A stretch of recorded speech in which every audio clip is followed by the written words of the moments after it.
Okay, hi guys. It's me, Dale McKibben.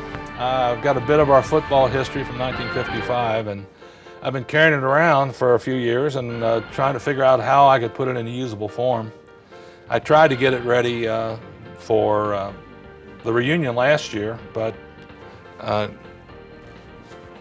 didn't get it done in time. So after the reunion, I had this surge of good memories and good times and all that stuff, and I really got motivated. And so I have a friend at school where I used to teach who has a lot of technical information and knowledge and equipment, and he said he could help me with it. So that's what I'm doing. I'm putting it together, and hopefully we can share some memories from our trip down the Glory Road during 1955. It was pretty unique and exciting as far as I was concerned, and a great time in my life and hopefully in yours. So not wanting to dwell on the past with this, but I feel it's an important part of certainly who I am and hopefully who you are, and I probably will never forget it. So here comes some of the things I've collected, and kind of a little gift from to you from out of that period.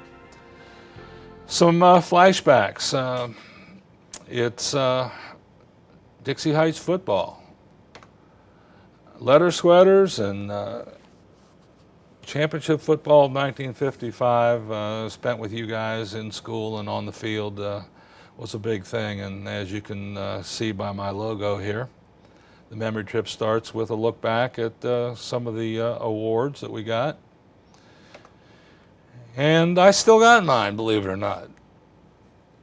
Kind of hung them up, took care of them, and although they're a little snug on me now, if not completely snug, they're a cherished memory. And I drug them out and thought it'd be a nice thing to just kind of look at them again and let you see what your jackets look like in case you don't have them. So it's something from the past that had a good feeling for me and hopefully for you. So. That's a flashback on the kind of things that we had going on back when we were teenagers. What I've got is some football film, and it's not a complete game in any case. In fact, it's just two partial games.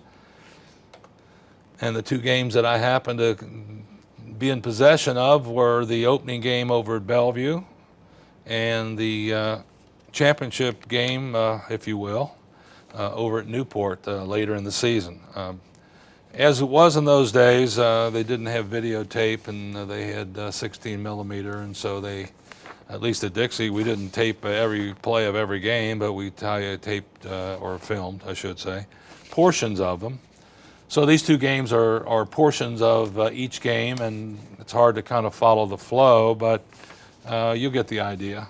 I tried to get it together so that you would enjoy it as much as I enjoyed looking back at it. As a matter of fact, I've been trying to get hold of other game films. I've advertised and I've talked to people and haven't been able to do it. So if you know of anybody that's got any of our game films from 54 or 55, if you could get hold of them or get them to me, I could convert them over, and we'd have that much more to kind of look at. You know, it's getting late in our game. At our age, it's something for the fun of looking at it. And so if you know of anybody, give me a call or have them give me a call. Well, we're over at Bellevue, and 1955 is the year, and the lineups that I had are right from the program. Our starting offensive lineup, we were going to be in white this game, gold pants, gray helmets, red stripe. You know what they look like. It was the lineup of Kappas, Boyd Steele, George Fletcher, Ken Ross, Bill Steele, Dave Walker, me at right end. Hubert quarterback, Al Pack at halfback. Gene Isaacs and Ed Fry were filling in this game due to injuries to Ron Ziegler, halfback, and our starting fullback, John Ferris. So they had to carry the load while we were opening the season over at Bellevue, and I might add, after seeing the film, they did a great job. Can't see all of the numbers on the the film, some are blurred, some are fuzzy, some I just don't remember. And so I'll do the best I can. It has been 48 years, and I've looked at the films here a few times in recent years. And it's the best I could get here. Bobby Ebelich was a starter on defense, number 34. Jim Rabe, starting defensive nose guard. George Dopp did the punting. And so we had a great bunch of guys, and those are the ones that played the most that I could remember. So there we are at Bellevue, and we got the gold pants, silver helmets, red stripe on the helmet. And we're starting the game. First quarter, opening season. Okay, we're working out of a split tee offense this year, and we fumbled the ball away on the first possession, so Bellevue gets their shot at us. We're using variations of the 5-3 and the 5-4, if you remember, and a 6-2, and doing some stunts out of that. Bellevue had a lot of turnovers in this game, and there was close to being one.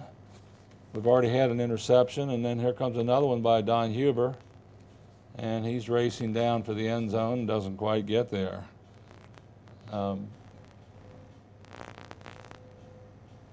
In the backfield, we got left half Gene Isaacs, fullback Eddie Fry filling in for John Ferris and Ziegler, and good old right half is Al Pack, and that was a handoff straight ahead. Our starting lineup for this first game, across the front was left end John Kappas, and then Boyd Steele. George Fletcher, I believe, then Ken Ross at center. Bill Steele was the other guard. Over on the right side was Dave Walker, and on the right end, that's where I hung out. So you can see we're down here on the goal line, and couldn't quite punch it in with a couple dive plays, so we had to sneak it over Ken Ross into the end zone, and Bobby Ebelich in for the extra point. So we're up 7-0 in the first quarter, and in the second quarter, we scored again on a long pass to John Kappas, about 26 yards, I believe. I caught several 15-yarders thereabouts to set it up, and we didn't get that on film. I believe Art Walsh was doing the filming, and back in these days, as you guys may or may not remember, they didn't film the whole game. They just filmed parts of it, and so it's hard to tell exactly what phase. There's a pass to me, and we think we're in the second quarter. Now, why we're kicking off, I think, is because of the touchdown pass to Kappas. Apparently they missed that. Bellevue had a real good back, Ron Mendel, and a big tackle, Bill Harmon, who were veterans, and they were kind of picked preseason contenders for the championship. So here we are trying to, again, turn them over, shut them down, whatever the case might be. These games at Bellevue, opening games, are always well attended. This was a sellout crowd, I think, and you can see in some of the clips people standing around the track, around the outside rail, and so on. So there's Huber 31 handing off to, I think, Al Pack. Oh, no, that must have been Isaacs 28. There's a pass to me again. I caught quite a few passes in this game, which surprised me. There's one to Eddie Fry, fullback. And we're throwing the ball again, and they pick it off. So here they come again. Our defense was 5-3, 5-4, interchanged and kind of did some stunning out of that. Looks like on the left end on defense, from the back of the defense looking to the offense, left end was Bill Steele, and then I believe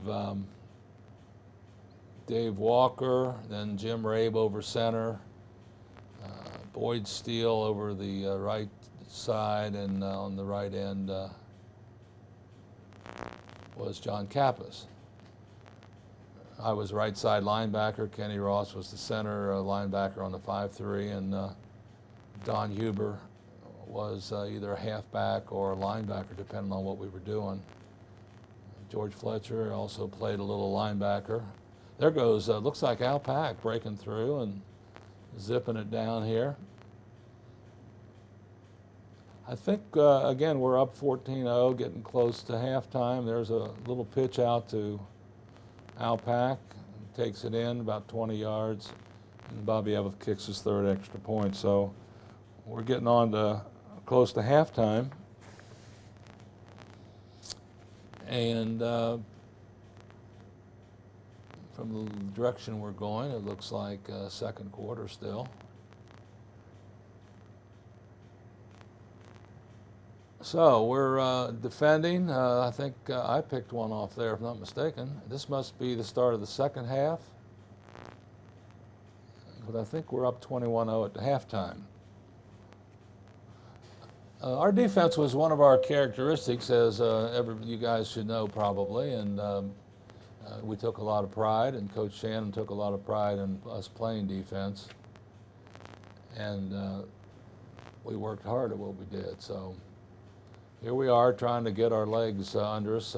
First game of the season, new year, and being away from home and playing at Bellevue was always a challenge. And there they go. And we're trying to put the stops on them. Nope, another fumble by them, and I think we got it. There's Huber passing long again. That pattern was a favorite one. That's me again. Two of those out there on that sideline. Their little jump pass. The old Johnny Lujack, so to speak. You guys will remember that. Anybody today wouldn't probably. And there's a pitch to Al again, and we're making some big gains, but can't just break loose for that final long run for the touchdown. There's a pass, hits somebody in the back of the head. There's Don pitching out again, and the old option play. We'd run that T option, and the T, I guess for lack of a better name, was the belly series, or okay, so we turned it over. There comes Bellevue on a quick pitch out. Now these numbers are hard to see on the video here. I tried to pick them out by remembering people and how they run and move and what numbers we could see, and I think we're pretty accurate. But like I said, it's been a long time, and to try to get all this put together is pretty tough. Okay, there's another quick hitter, and again, we're going for 10, 15 yards at a pop, and just very close to breaking the long run for the touchdown, but not quite getting it there yet. And I don't know if that was just the defense, or maybe just the first game weren't holding our blocks long enough, or whatever the case might be. But here we're marching down close to the score, and lo and behold, we fumble it again and turn it over. So here they come again, and we're back on the defense. Now our deep halfbacks on the right side were Bob Eveleth, and on the left side Al Pack, and depending on the defense, whether we had a safety or not, would have been Isaacs or maybe Pat Martin, I forget exactly. There's a quick hitter pass that could have broke loose, but we closed it down pretty quick.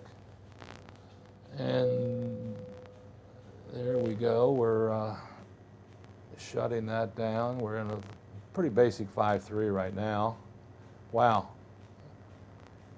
Kenny Ross just got whopped pretty good on that play. And then we turn them right back over with a hit, a fumble, juggle into a fumble, and Al Pack's there to pick that one off. So here we come.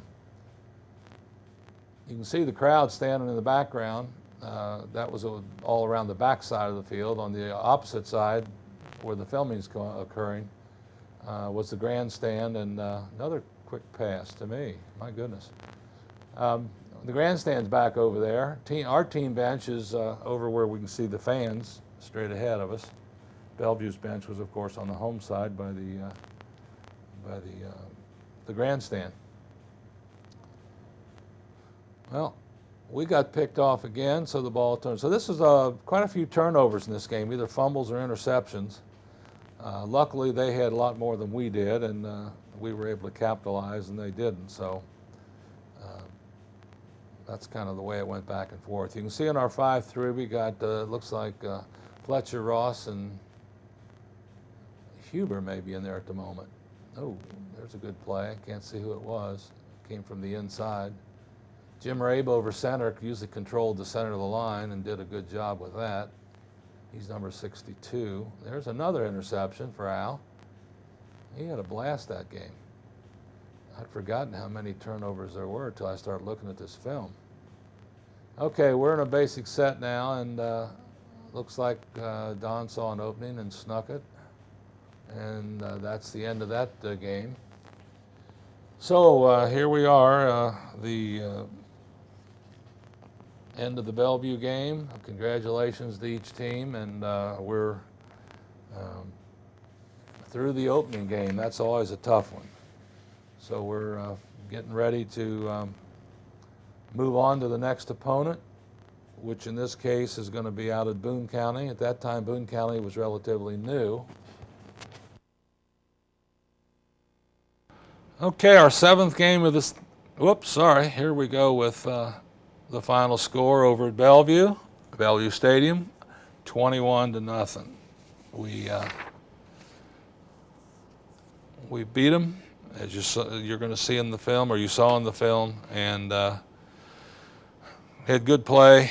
And now we're looking forward to heading for home, let's see. Second game, we had to go to Boone County, come to think of it. Boone County was new, a year or two old, I think I remember, and county school, and they were on our schedule. And remember, Rice Mountjoy, our former coach 2 years ago, was the head coach out there now. So we're going to go out and see him and see if we could get our second win. So there it is, 21-0 over Bellevue. Game 7. We had to go over to Newport. This was the big game, both teams undefeated. After 6 games, we were rolling. We had our lineups established. Everybody knew their job.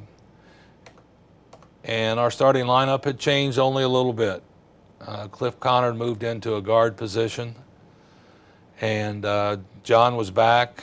John Ferris at fullback, and our left half had changed to Pat Martin. So we had a lineup that had rolled up 6 straight wins. We were undefeated.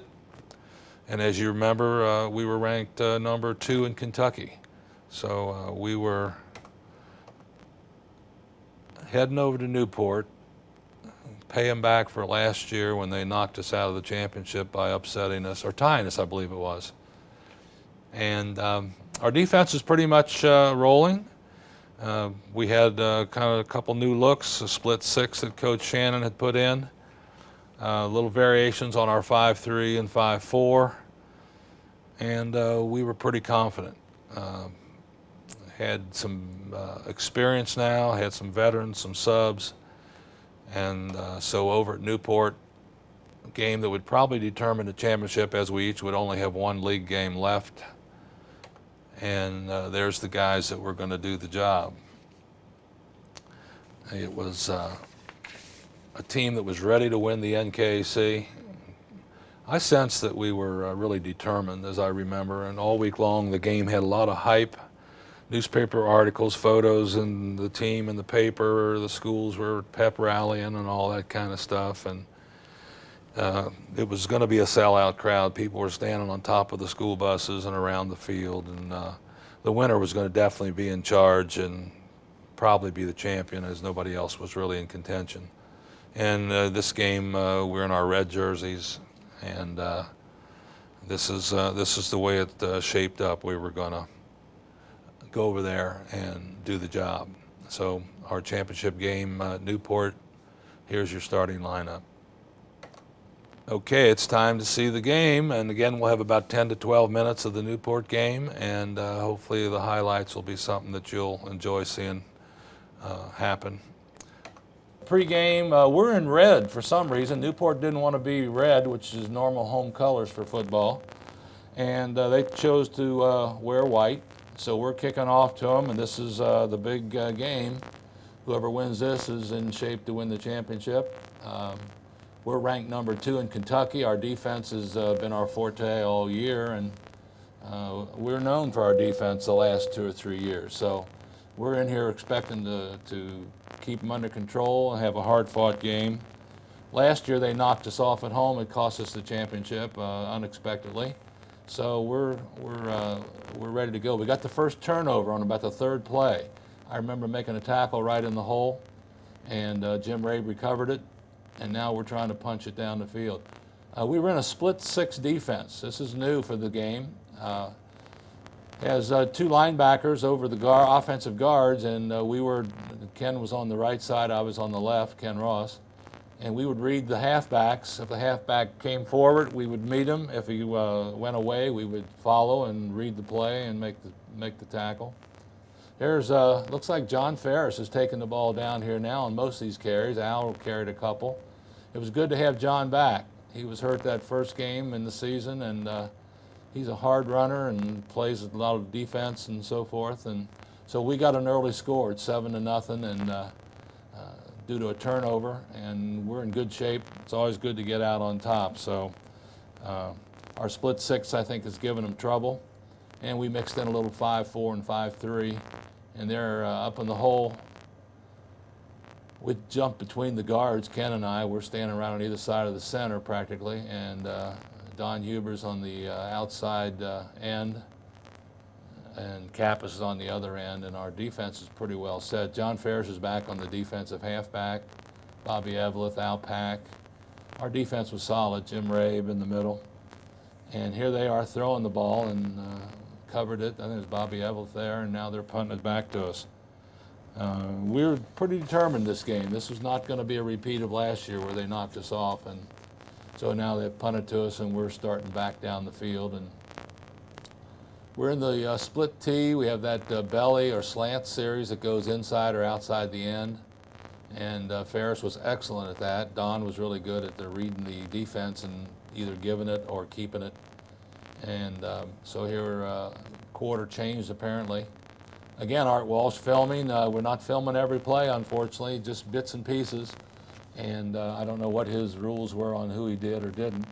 That was going to be a halfback pass that failed. And here's George Dopp punting. He did an outstanding job this year. He's quick to get the ball off, punted it for a pretty decent distance, and was very reliable in handling the ball. So here we're back in defense.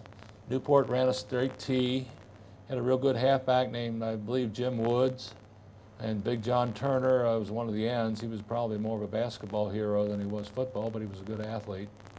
And now here we've got the ball back on another turnover. So our defense got us the ball, and then we tried to, here's a little reverse play.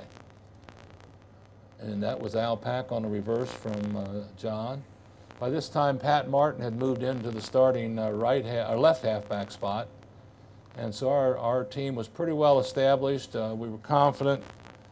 People knew their jobs and did them, and there's another score and an extra point by Bobby Evans. Bobby was our main PAT guy and was pretty consistently good.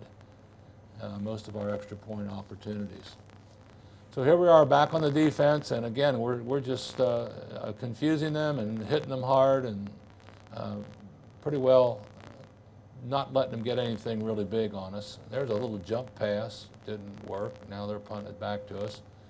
John Ferris was back receiving punts on this particular game, and John was a fearless punt receiver and runner, and certainly was an outstanding football player. He could get through there, and Al Pack, same way. They both were tough, either running up inside or sliding to the outside. They could read it and they could do it. Don had the job of directing things and making decisions who to give it to on some of the option plays, and of course he was a 2-year starter, which really helped him. So whoever wins this game, we're up 14-0, and we're looking good. Oops, that wasn't so good. Don misjudged that one through an interception, but overall we're in our split six. Oh, they dropped that one, thankfully. There's Ken and I in the middle. We have Huber playing an end, Fletcher playing end or line, and we had Pack and Evelyn and Ferris in the deep spots, and our usual lineup of defenders across the front. Kappas, Walker, Rabe, Boyd Steele, Bill Steele, Fletcher. So here we're getting some pop-aways, but not quite enough to break it out completely. So we've got some short bursts again, like in the Bellevue game, but we didn't break any long runs. We methodically drove it down the field, and we're in our again our red jerseys, silver helmets, red stripe, gold pants, and like I said at the beginning, this typically is your home uniform, but for some reason Newport chose to go with the whites. I can't tell what quarter it is, but I think it's before the half. We're up 14-0. Our defense has become our trademark over the last 3 or 4 years, and there's Dopp kicking the ball into the end zone, and we're trying to keep them down there. And they're running their dives and their typical T offense options and sweeps. And I really think that we just out-quicked them, and I think we had them also a little confused. There's that little quick pass again to Turner. And, you know, we were just aggressive and got where we had to be most of the time. There's another quick pass to one of their big ends. That might have been Turner on the other side again. They moved him around because he was their main threat at the end position. So Coach Shannon always had something going on, and this split six and variations of our five front defense, I think really gave us a big advantage. Here he's rolling out, throwing desperation, and it didn't work. And so they love that quick pass. That's about, I guess with our alignment, they felt that was an open spot for them. We got the ball back on another turnover, and we're trying to move it up.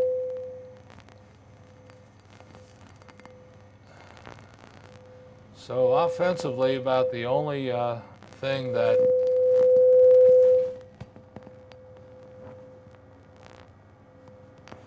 changed was our halfbacks,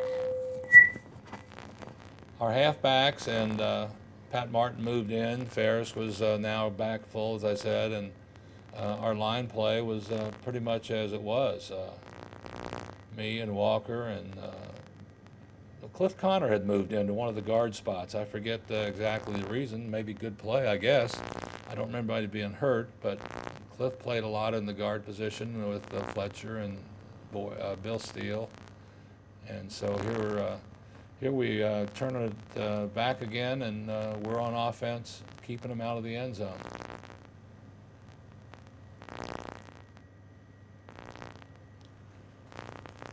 As usual, John and Al did most of the ball carrying. Pat Martin was a speedster, and we'd use him as a decoy and also in some of our sweeps and other kinds of things where he could utilize his speed. And so the play calling was split T option on the end and either turn it up or pitch it out, and then that little belly right there was that little inside the end belly series, or slant as they called it. Forget the exact terminology, but there's another breakaway here. Almost, again, one of those almost, and nice long run, but couldn't quite put it in the end zone. Here comes another one. This looks like John breaking out, changing direction. And we were always able in this game, it seems like, to get it out of trouble and keep them away from our end zone. It was a tough, hard-fought ball game. And there goes, looks like John again, where he read the defensive end. Here's Dopp kicking the ball. No pressure, gets it off quickly. Now it's them trying to get something going on offense.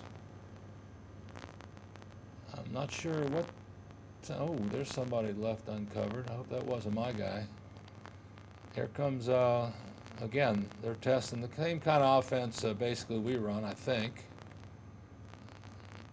Wanting to throw the ball. We're a little loose on our coverage on the halfbacks, but I think this play here could have turned the game. That's John Ferris making a great play to prevent a touchdown. And had they scored there, it would have been 14-6 or 7, and who knows what would have happened after that. But they're throwing the ball. It must be late in the game. We recover on a either downs or a turnover, and I think Don's sneaking this thing out, if I remember right. There's a little bit of time left in the game, or the half. I'm not sure which. But they scored with about a minute to go on a long pass to the 1 yard line or something, and then they got it in the final couple of. And we did it. We got it. We outplayed them, outfought them, although it was a tough game. We come on top 14-6. Both teams had some opportunities to score and didn't. We took advantage of ours more than they did. And so I guess, hey, we were the champions as far as we were concerned, even though we had to go out to Highlands in 2 weeks and play them. And of course, you know Highlands' reputation. They've always been good and have carried that tradition on long since we were in school. In fact, they even got better, I guess, is really the truth of the matter. So here's our final results. We did go on and beat Highlands in the second week following. Unfortunately, the next week after Newport, I think we were just kind of flat after being emotionally up and beating Newport. Louisville Flagey came up and upset us 12-6 on our home field.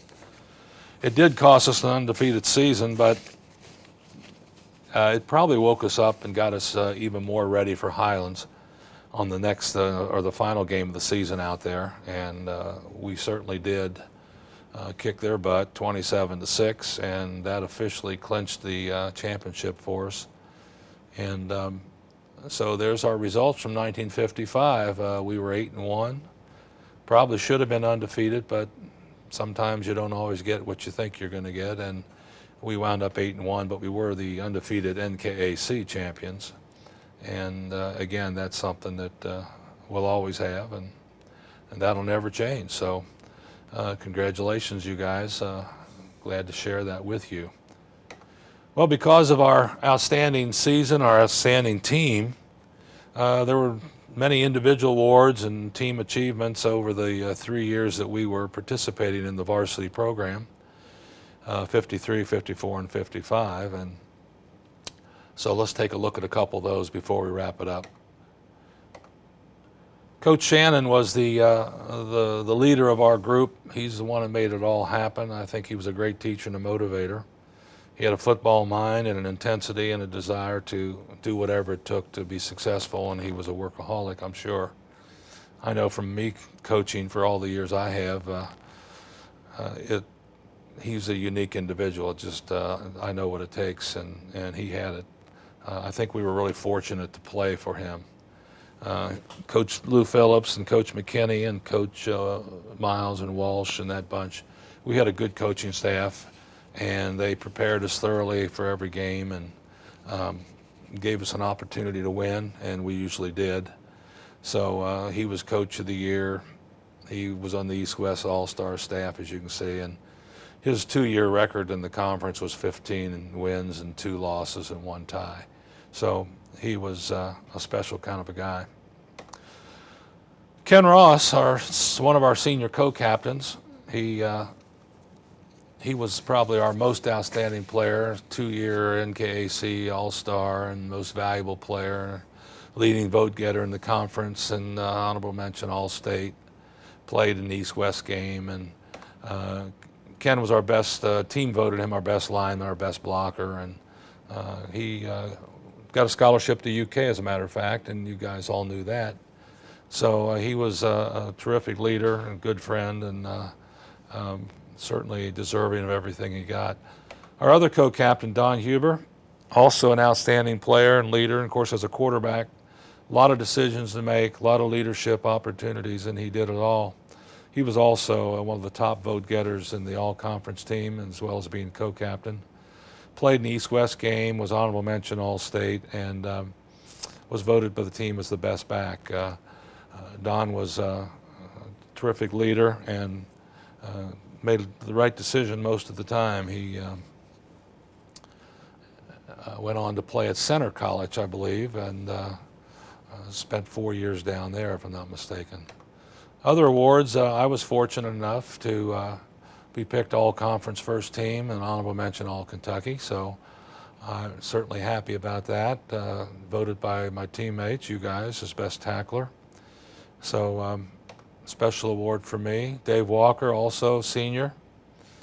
All-conference first team, honorable mention All-State. Voted best pass rusher. Dave was a 3-year letterman, I think.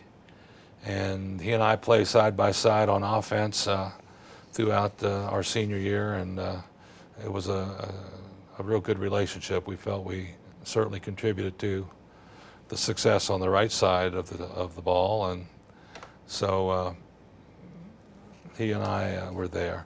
A third all-conference selection, or actually fifth, I guess, if you count the other four. And that doesn't make sense. Okay, George Fletcher was a junior. He played guard and some tackle on defense and linebacker, and was an all-conference first-team player, honorable mention All-Kentucky. And George was an outstanding, tough, hard-nosed player, and went on to have a great senior year, as I recall, when the team, they had another outstanding team when he was a senior. So George did an outstanding job in 1955 for us. Honorable mention, as you can see, we had 5 first-teamers and had 5 on the honorable mention list. And John Ferris and Al Pack, probably of the 5, were the most outstanding. And if they had played for someone else other than Dixie, would probably had a great opportunity to be first team. It's just with 5 other teams picked on the 5 other players, I should say, picked on the first team. It's pretty tough to imagine NKC coaches voting 7 of us. So I would think John and Al would be right up there with other first team selections, but because of having other teammates make it, they probably did not get some votes that they should have. So congratulations to John and Al and Boyd and Jim and John. Certainly valuable members of our team, and we couldn't have won the championship without them. Well, here it is, our senior summary. Our record shows that we were champions in 53 and 55 and runners-up in 54 by a fluke. We won 23 games and lost 2, tied 1 over our 3 years. We were in the top 10 rankings in the state of Kentucky in 54 and 55. And we had a great fellowship and camaraderie on the team. We, I felt, traveled that glory road for 3 years, sharing experiences and time with each other. It was just something that we didn't just talk about or dream about. We actually went out and did it. We set the records, won the championships, and we'll always be champions. And I think that's something real special. So, 1955, NKC champions. There's our team photo, and it's something that is a blast from the past, so to speak, or maybe a glimpse of the past. So congratulations again to my teammates and coaches, wherever they may be. A season of memories. There's our trophy. There's our varsity cheerleaders. Geneva, Jean Ann, Mary, Melanie, Nancy, and Debbie. And certainly they were contributors also. And that were there for the games and giving support and rallying the school and doing all those things that add that extra special to the team and school concept. So appreciate them. Finally, the last look before we close it out here is that championship trophy from '55. Says you're the best, and we were.